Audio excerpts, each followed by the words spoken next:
Fala pessoal, boa tarde, tudo bem? Sejam bem-vindos. Programa Bitcoin e Altcoins Projeção Ficube. Me chamo Alan. Hoje, dia 18 de junho, uma quarta-feira. Vamos dar uma olhadinha aqui no gráfico do Bitcoin. Vamos lá, hoje, dia de decisão de juros lá nos Estados Unidos, né? O FONC não mexeu muito no preço, tá? O preço praticamente ficou ali parado na mesma região. Tá ainda brigando ali por volta do 105, né? Que é aquele ponto que nós marcamos ali uma marcação, deixamos uma marcação verde. Quando ele passou para cima daquela região, a ideia é que ele voltasse para testar e desse outra puxada para cima para testar os topos. Ele até tentou, mas falhou, né?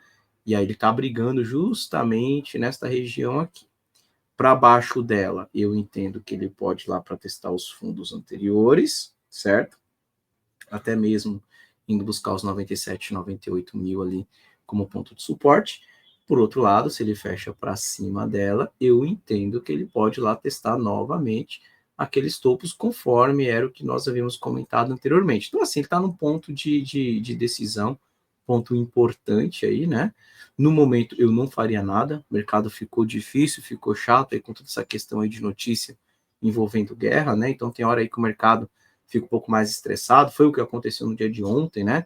Então, anteontem ele teve ali uma reação mais positiva, estava um cara de que poderia ir lá testar o 110 novamente, ele acabou devolvendo ali, assim que ele terminou a sala, ele começou a devolver forte ali, deixou um baita de um paviozão, e aí no dia de ontem ele já deu continuidade na queda, tá?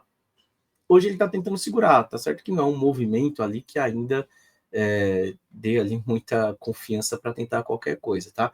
Então, assim, Bitcoin eu não faria nada no momento, tá?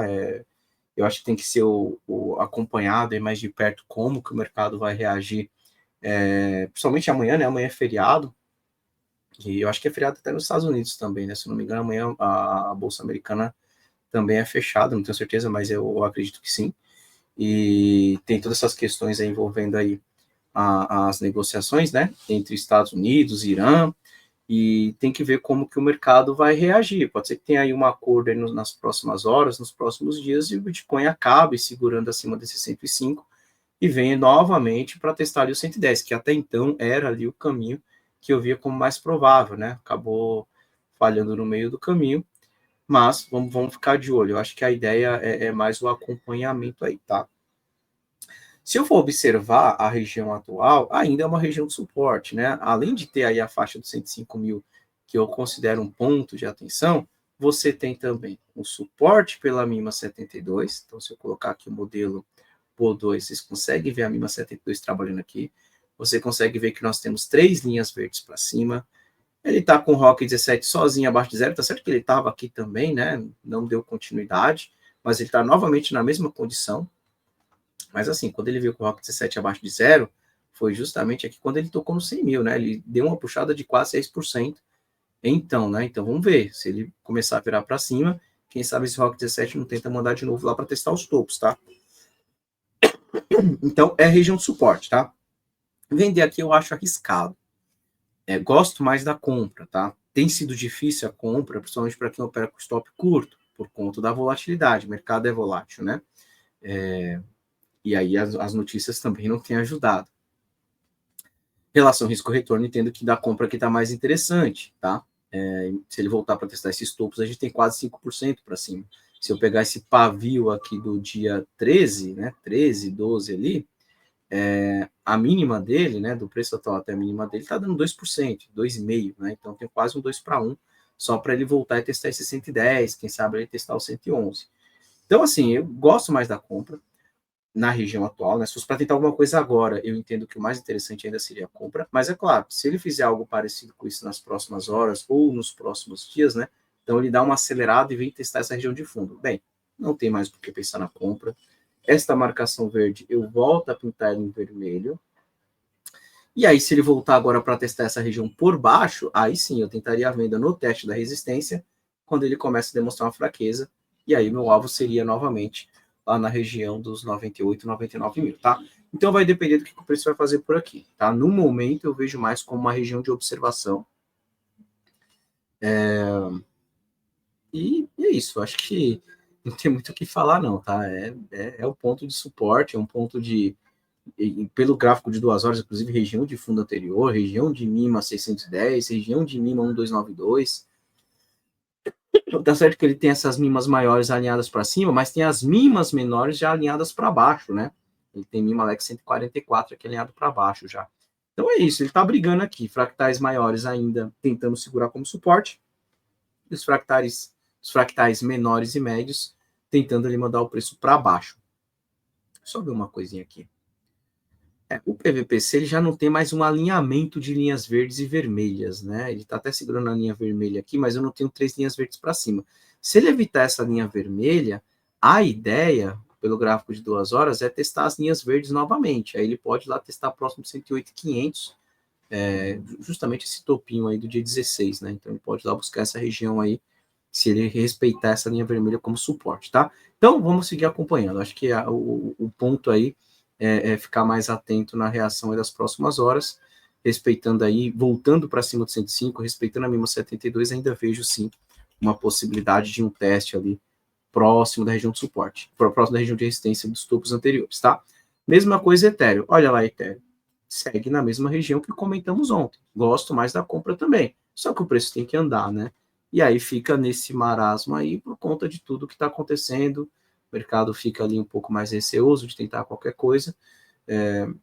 Mas, de qualquer forma, se for para tentar alguma operação agora em Ethereum, mesmo a leitura ali que a gente falou do Bitcoin, eu entendo que a relação risco-retorno, no momento, está mais interessante para compra, testar as máximas. E se perder os fundos anteriores? Aí o stop vai ser mais curto. Então, vamos seguir acompanhando como que Ethereum reage neste ponto também. Solana já é o gráfico que eu acho menos interessante dos três, né? Eu acho que Bitcoin e Ethereum dá para tentar alguma coisa. Solana, apesar de ter testado ali o fundo anterior e ter segurado, eu ainda não tenho muita confiança na compra, tá? Repara que o Solana ele já começa a desenhar também topo e fundo mais baixo, né? Então, fez um fundo mais baixo que o anterior, fez um topinho mais baixo que o anterior, só falta ele vir perdendo essas mínimas aqui para dar continuidade, e aí o alvo seria ali na região dos 119,30, 119, 120 dólares, né? Solana eu entendo que volta a ficar interessante se por um acaso ele começar a marcar um topinho mais alto, né? Por exemplo, ele está marcando aqui uma região perto desses 157, 156. Tá certo que ele vai ter aqui o 167 também de atenção. Mas se ele faz algo parecido com isso, depois vem testando aqui essa região dos 150, 153 e começa a apontar para cima, isso já começa a me chamar um pouco mais a atenção para compra. Testa de novo aí o 167, quem sabe vai lá para testar de novo a região dos 180. Ou seja, ele tem que demonstrar algum sinal de reversão, que no momento ainda não aconteceu. Então, Solana eu realmente não faria nada, a não ser observar, e vamos ficar atento aí também, né? Acho que dependendo do noticiário que vier para frente, a gente tem uma definição mais clara, tá? S&P 500. O S&P 500, vamos lá. Bem, o S&P 500 ele tem uma região de suporte 960, que eu já tenho chamado a atenção nos últimos dias. Acima dela, eu entendo que ainda segue interessante a compra para testar região de máxima histórica. Por outro lado, se ele perder 960 nos próximos dias, abaixo de 960, o alvo é testar o 770, 780, que é uma região de suporte ali que nós já comentamos no passado, né?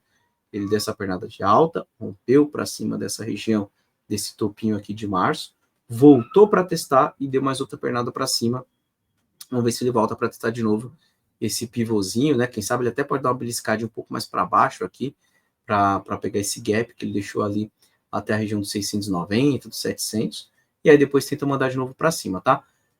No momento, eu ainda sigo com viés mais positivo, ali um viés mais interessante de compra para o S&P 500. Tá certo que a relação risco-retorno eu não vejo ali das melhores, tá? Tá um pouco esticado, mas se ele respeitar aí os 960, 970, a gente pode ver um S&P 500 já apontando ali para testar de novo a região dos 6.150, 6.147, que é a região de máxima histórica, tá? Então, vamos acompanhar principalmente aí como o S&P 500 vai reagir nos próximos dias. Beleza, pessoal? Então é isso, vou encerrando por aqui, desejei para todos um bom final de quarta-feira, e amanhã, assim, não sei se eu vou conseguir participar, tá, né? Amanhã é feriado, né? Então tem que dar uma atenção aqui também, mas se eu não conseguir participar, na sexta-feira a gente está de volta, ok? Um abraço a todos, bom feriado e até sexta. Tchau, tchau, pessoal.